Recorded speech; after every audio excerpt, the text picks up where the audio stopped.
লাল শাক ভাজা বাঙালির একটি পছন্দের recipe. Welcome back to my channel নিরামিষ কিচেনে সবাইকে অনেক স্বাগতম।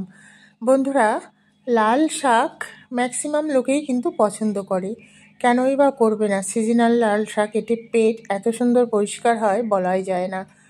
আর কিছু কিছু মানুষ আছেন যে তারা শাকই পছন্দ করেন না। অ্যাকচুয়ালি আমার মনে হয় তারা খেতেই জানেন না। যারা শাক পছন্দ করেন না, একবার লাল শাক এইভাবে রান্না করে দিন, দেখবেন তারা আবার চেয়ে খাবে। তা চলুন কিভাবে আজকের এই লাল শাকটা রান্না করেছি, একদম অনুষ্ঠান বাড়ির স্বাদে কিংবা তার থেকেও বেশি টেস্টি হয়। আর একবার যে এই শাক দিয়ে ভাত খাবে, সে কিন্তু আপনার কাছে দ্বিতীয়বার চেয়ে খাবে। তাই লাল শাক ভাজার জন্য একদম টাটকা শাক নিয়েছি। এখানে 500 গ্রামের বেশি শাক আছে। দেখুন, কোনো রকম সার দেওয়া নয়, দেখেই বোঝা যাচ্ছে। কারণ এই শাকগুলি প্রথমে আমি বেছে নেব। মানে ডাঁটাগুলো দেখছেন একদম কচি, এগুলি ফেলে দেব না। আর এটা যখন ভাজবো শাকটা, এগুলি খুঁজেই পাওয়া যাবে না। হ্যাঁ বন্ধুরা, তা প্রথমে যে পেছনের ডাঁটাগুলি আছে সেইগুলি থেকে শাকগুলি একদম বেছে নেব। যে সাদা শেকড়গুলো আছে সেগুলি ফেলে দেব, দিয়ে এই শাকগুলি এইভাবে দু টুকরো করে নেব। তাহলে কি হবে, ধুতে সুবিধা হবে। তা প্রথমে শাকগুলি পরিষ্কার করে বেছে ধুয়ে নেব। দেখুন, আর ডাঁটাগুলো ফেলে দিয়েছি, মানে সাদা যে ডাঁটাগুলো আর যে ডাঁটাগুলো দেখছেন, এগুলি শাকের সঙ্গে কুচিয়েই দেব। তা এগুলো খুব ভালো করে আমি ধুয়ে নেব। 4 থেকে 5 বার ধুয়ে নিয়েছি, ভাসন্ত জলে ধুয়ে জলটাকে ঝরিয়ে নিয়েছি। আর লাল শাকে জল থাকে, জলটা ঝরিয়ে নিতে হবে। নিয়ে একটু খুব সুন্দর করে ছোট ছোট করে কিন্তু শাকটা কাটতে হবে। শাকটা কাটার উপরেই অনেক কিছু ডিপেন্ড করে। এইভাবে নিরামিষ দিনে যদি লাল শাক আপনারা তৈরি করেন, তাহলে কিন্তু সঙ্গে অন্য কিছু আর সেইভাবে প্রয়োজন হবে না। এক শাক দিয়েই কিন্তু গরম ভাত এক থালা নিমেষে শেষ হয়ে যাবে। তো শাকটা কুচানো হয়ে গেছে বন্ধুরা, আমি ঢাকা দিয়ে রেখেছিলাম। সব জিনিস এইভাবে ঢাকা দিয়েই রাখি, কারণ ওপর থেকে নোংরা পড়তে বা পোকামাকড় পড়বে না তার কোনো গ্যারান্টি নেই। আর শাকটা ভাজার জন্য এখানে আছে নারকেল কোড়া, আছে বিউলির ডালের বড়ি, আছে কিছুটা পরিমাণ কাঁচা ছোলা, কিছুটা পরিমাণ চীনা বাদাম, আছে কাঁচা লঙ্কা আর 2টো শুকনো লঙ্কা। তো প্রথমে কি করব, এখানে রাইস ব্রান অয়েল দেবো। রাইস ব্রান অয়েল দিয়ে প্রথমে বড়ি আর বাদামগুলো ভেজে তুলে নেব। আর সঙ্গে শুকনো লঙ্কাটা জাস্ট গার্নিশিংয়ের জন্য। আর শুকনো লঙ্কা একটু কামড়ে খেতে ভালোই লাগে শাকের সঙ্গে বন্ধুরা। প্রথমে বাদামটা ভেজে তুলে নেব, আর ডালের মানে বড়িটাও তুলে নেব। কোনো অনুষ্ঠান বাড়িতে, ভোগের বাড়ি বলুন বা মায়াপুর বলুন বা নিরামিষ যেসব অনুষ্ঠান হয়, সেই বাড়িগুলোতে কিন্তু ঠিক এইভাবেই শাক রান্না করে। অবশ্য আমি খেয়েছি, দেখিনি, আমি নিজের থেকে এটা রান্না করছি।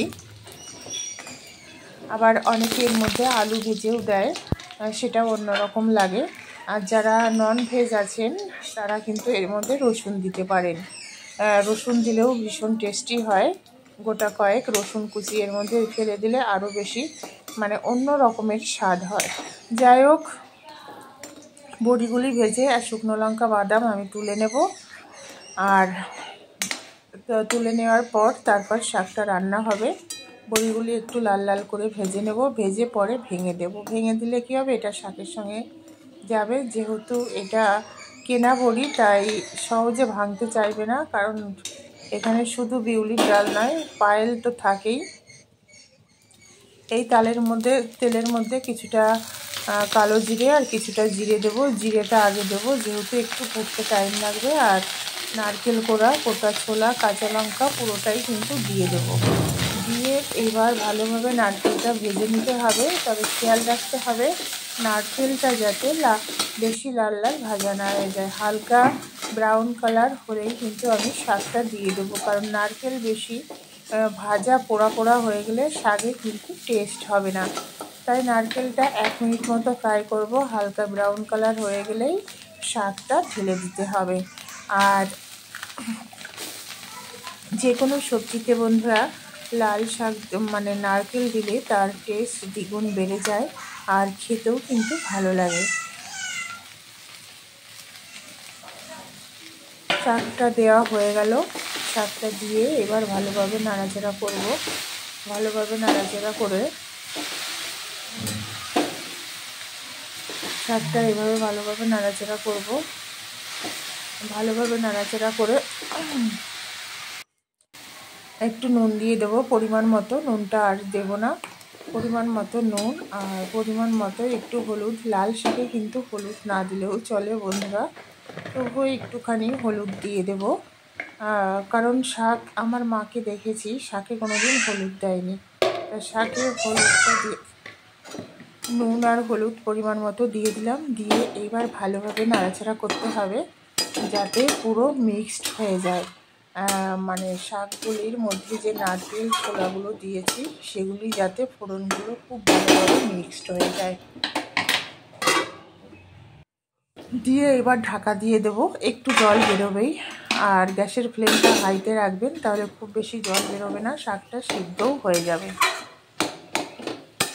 আর এইভাবে খুন্তি দিয়ে একটু প্রেস করে দিতে হবে, তাহলে শাকের মধ্যে যে উপকরণগুলো দিয়েছি সেগুলি খুব সুন্দরভাবে মিক্সড হয়ে যাবে।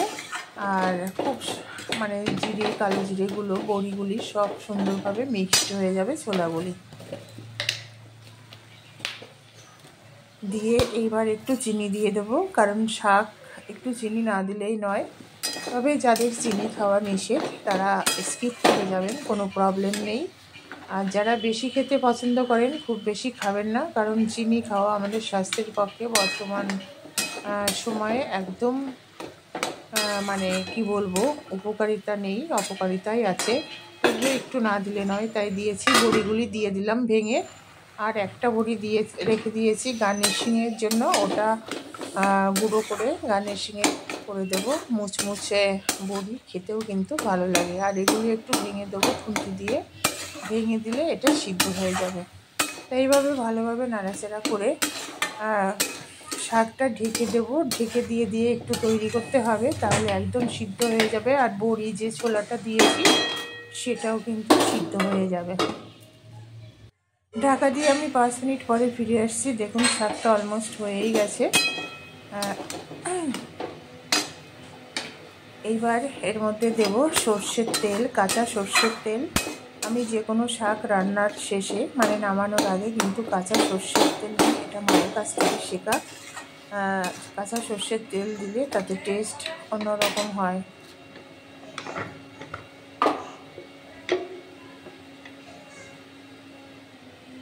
সর্ষের তেল দিয়ে দিলাম, দিয়ে এবার নাড়াচাড়া করে কিন্তু শাকটা নামিয়ে নেব। আর নামানোর আগে গ্যাসের ফ্লেমটা হাইতে রাখবেন, যাতে যে জল টাইপের আছে এটা একদম শুকিয়ে যায় আর শাকটা খুব সুন্দর ফ্রাই হয়ে যায়। তা দেখুন বন্ধুরা কত সুন্দর কালার হয়েছে। এবার শুকনো লঙ্কাটা দিয়ে দিলাম, মুচমুচে শুকনো লঙ্কা। এটা কামড়ে খেতে দারুণ লাগে। যারা লঙ্কা খেতে পছন্দ করেন তারা কিন্তু খুব মজা বুঝবে, শুকনো লঙ্কা বলুন আর কাঁচা লঙ্কা বলুন, কামড়ে খাওয়ার। দেখুন এখনও মুচমুচে রয়েছে, কত আগে লঙ্কাগুলো ভেজেছি। আর এখানে বাদাম আর বড়ি গুঁড়ো করে দিয়ে দিলাম ওপর দিয়ে। তা আজকের এই শাকের রেসিপি কেমন লাগলো বন্ধুরা কমেন্টস করে জানাবেন। আপনারা কমেন্টস করলে আমিও মোটিভেটেড হব আরও নতুন নতুন রেসিপি আপনাদের জন্য নিয়ে আসার। যেসব বন্ধুরা নতুন আসেন, রেসিপি ভালো লাগলে পাশে থাকা বেল আইকনটি প্রেস করে অল নোটিফিকেশন অন করে রাখবেন, যাতে নতুন নতুন রেসিপি আপলোড হলে সবার আগে আপনার কাছে নোটিফিকেশান যায়। টাটা বাই বাই, সবাই খুব ভালো থাকবেন।